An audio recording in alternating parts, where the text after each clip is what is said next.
রাজধানীতে অটোরিকশার দৌরাত্মে চরম বিরক্ত সবাই। সড়কে নিয়ম শৃঙ্খলার তোয়াক্কাই করে না চালকেরা, যে কারণে বাড়ছে যানজট। ট্রাফিক পুলিশকেও ভয় পায় না তারা। এছাড়া অটোরিকশার অনিয়ন্ত্রিত গতির কারণে প্রতি মুহূর্তে ঘটছে দুর্ঘটনা।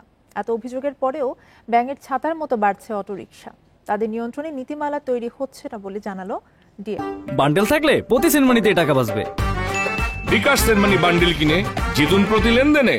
এ বিষয়ে কথা বলতে রাজধানীর মোহাম্মদপুর থেকে আমাদের সঙ্গে আছেন নগর পরিকল্পনাবিদ হিশামুদ্দিন চিশতি।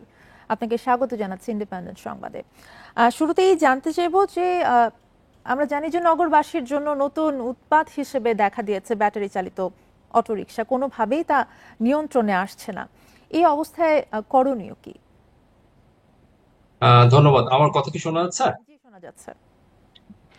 আচ্ছা, আমি একটু আসলে অন্যভাবে জিনিসটাকে দেখতে চাই। সেটা হলো যে আহ, আমরা কিন্তু দেখেন ঢাকায় যে ট্রাফিক ব্যবস্থায় যে শৃঙ্খলা খুব একটা ছিল এটা কিন্তু এমন না। হ্যাঁ, সো আমরা ব্যাপারটাকে যদি একটু এইভাবে চিন্তা করি যে মানে আমরা যদি এইভাবে প্রেজেন্ট করি জিনিসটাকে যে হ্যাঁ, অটোরিকশা আসার ফলে ঢাকায় যানজট তৈরি হলো, ঢাকার রাস্তায় অব্যবস্থাপনা তৈরি হলো, ব্যাপারটা তো এরকম না, তাই না? এটা তো আজকে বছরের পর বছর ধরে ঢাকার আসলে এমনই সিচুয়েশন। হ্যাঁ, তো এখন এই অবস্থায় যেটা হচ্ছে সেটাকে আমি একবারে শুধু অটোরিকশার উপরে কিন্তু চাপালে আসলে জিনিসটা আমার মনে হয় ফেয়ার হবে না। তো একটা জিনিস যেটা হলো যে এটার নাম্বারটা বেড়ে যাচ্ছে, কিন্তু আমি চিন্তা করেন যে আসলে ও সার্ভ করছে কাকে। আসলে কিন্তু আগের রিক্সাগুলাই যেগুলি যন্ত্রচালিত ছিল না, অযান্ত্রিক বলতাম আমরা যেটাকে আর কি, সেটাকেই কিন্তু ও রিপ্লেস করছে। তার মানে আসলে লক্ষ লক্ষ রিক্সা ঢাকায় চলতো যেগুলি পায়ে টানা ছিল আমরা যেটাকে বলতাম, ওটাকে কিন্তু ও রিপ্লেস করছে। ও কিন্তু কমপ্লিটলি নতুন করে একটা যানবাহন একটু কিন্তু বলতে নামছে। চাই যে অটোরিকশার কারণে কিন্তু অনেক বেশি দুর্ঘটনা বেড়ে গেছে, এবং অটোরিকশার কারণেই কিন্তু আমরা দেখতে পাচ্ছি যে বিভিন্ন আমরা যেটা বলতে পারি যে রাস্তায় অ্যাক্সিডেন্ট হচ্ছে, বিভিন্ন রকমের দুর্ঘটনা ঘটছে। সেক্ষেত্রে আসলে কি বলবেন, যেটা প্যাডেল রিকশার ক্ষেত্রে কিন্তু ঘটতো না? ব্যাপারটা আমার মনে হয় যে এটা একটু তথ্য ভিত্তিক হতে হবে। আসলে কতগুলি দুর্ঘটনা কি জানে ঘটলো। হ্যাঁ, আমার ধারণা, আমি যতটুকু মনে করতে পারি, সবচেয়ে বেশি দুর্ঘটনা ঘটে আসলে মোটর সাইকেলে। হ্যাঁ, রিক্সায় বা অটো ইয়াতে না। এখন যেটা ঘটনা হলো যে আমরা ধরেন এতদিন ধরে যারা রিক্সার কথা বলতাম, রিক্সা কিন্তু একটা পার্টিকুলার গ্রুপকে সার্ভ করে। হ্যাঁ, যারা আমরা অ্যাফোর্ড করতে পারে না, ছোট ট্রিট করে যারা এক জায়গা থেকে আরেক জায়গায় সহজে, তাদেরকে কিন্তু সার্ভ করতো রিক্সাটা। সো তার বদলে এখন অটো রিক্সাটা।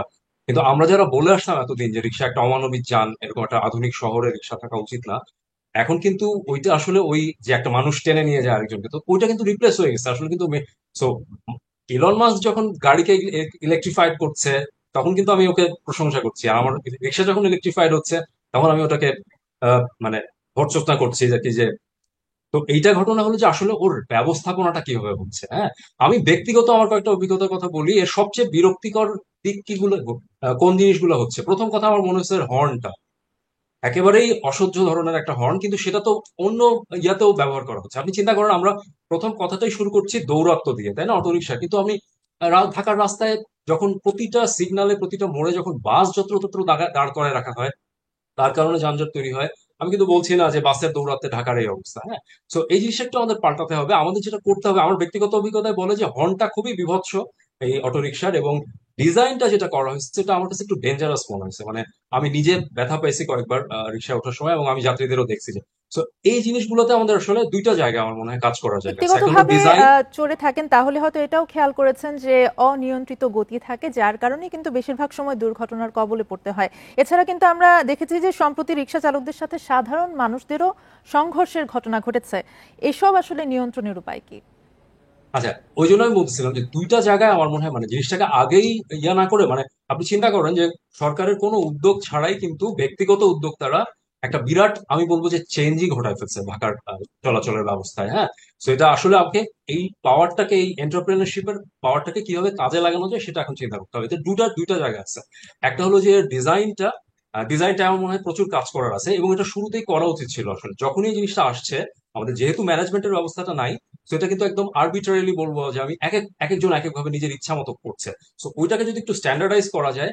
হর্নটা খুবই খারাপ, এটা অলরেডি ঢাকা দূষণে, শব্দ দূষণে জর্জরিত, তার মধ্যে এটা একটা নতুন উৎপাদ যোগ হয়েছে, এটা আমি স্বীকার করি। আমার নিজের কাছে খুব খারাপ লাগছে। তো এই কয়েকটা জায়গা আমাদেরকে প্রথমে ডিজাইনটা নিয়ে কাজ করতে হবে। তারপরে হলো সংখ্যাটা।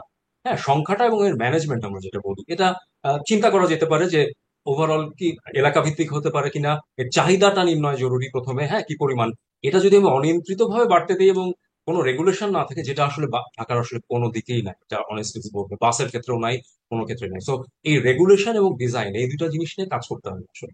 হ্যাঁ, এই দুটাকে এটার যদি কথা যেহেতু স্ট্যান্ডার্ডাইজ। বলছিলেন যে আমরা কিন্তু দেখছি যে প্রধান সড়কেও কিন্তু এখন উঠে আসছে অটোরিকশা, এই ট্রাফিক ব্যবস্থা কি তাহলে ব্যর্থ? আপনি কি মনে করেন?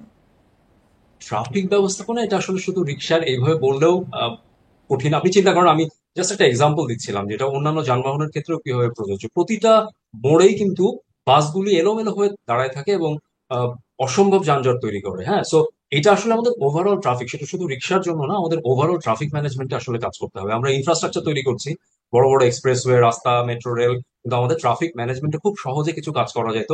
লেন সেপারেশন আমরা যেটা বলি, যে একটা পার্টিকুলার লেন দিয়ে হয়তো অযান্ত্রিক মানে যাদের গতি তুলনামূলক কম, সেই ধরনের যানবাহনগুলি চলাচল করবে, এই ধরনের কিছু ব্যবস্থা খুব সহজে নেওয়া যায়। হ্যাঁ, তো আমার মনে হয় যে ম্যানেজমেন্টের জায়গাটা যদি আমরা কাজ করি এবং ডিজাইনের জায়গাটায় আমরা যদি একটা স্ট্যান্ডার্ড ডিজাইন তৈরি করতে পারি, যে হ্যাঁ মিনিমাম এই জায়গাগুলি আমরা ফলো করে আসলে ডিজাইনটাকে তৈরি করতে হবে, তারপরে তুমি বাড়তি কিছু করো, সেটা তোমার ব্যাপার। হ্যাঁ, তো এই দুটো জায়গায় আমাদের যদি কাজ করা হয়, আমার মনে হয় যে আমাদের এই এন্টারপ্রেনারশিপ। ম্যানেজমেন্টের কথা বলছিলেন, আপনার কাছে একটু জানতে চাইবো সবশেষ একটু ছোট করে বলবেন যে রাজধানীর ট্রাফিক ব্যবস্থা এবং গণপরিবহনে আসলে এখনো পর্যন্ত শৃঙ্খলা কেন ফেরালো গেল না? জেনেরিক ভাবে বললে আমি একটা এক্সাম্পল দিয়ে বলি, যেমন বাস রুট ফ্র্যাঞ্চাইজি করার চেষ্টা করছি আমরা অনেক বছর ধরে। তো আমরা জানি যে পুরো বাস চলাচলটাই আসলে মালিকদের একটা মাফিয়া চক্রের নিয়ন্ত্রণে। সো এই জায়গাগুলিতে আসলে কিন্তু অনেক অর্থনৈতিক, রাজনৈতিক বিষয়ও জড়িত। হ্যাঁ, এটা শুধু যে আমি চাইলেই বা ট্রাফিক পুলিশকে নামাই দিলেই হবে তা নয়, এর সাথে অনেক স্বার্থ জড়িত, আমরা যেটাকে ভেস্টেড ইন্টারেস্ট বলি। ওই জায়গাগুলোতে আসলে হাত দিতে হবে, এবং ওই চক্রটাকে যদি ভাঙা যায়, তাহলে আসলে সবার জন্য কল্যাণ হয়, এরকম একটা সিস্টেম আশা করি দাঁড় করানোর চিন্তা করতে পারবো। আপনাকে যুক্ত হবার জন্য।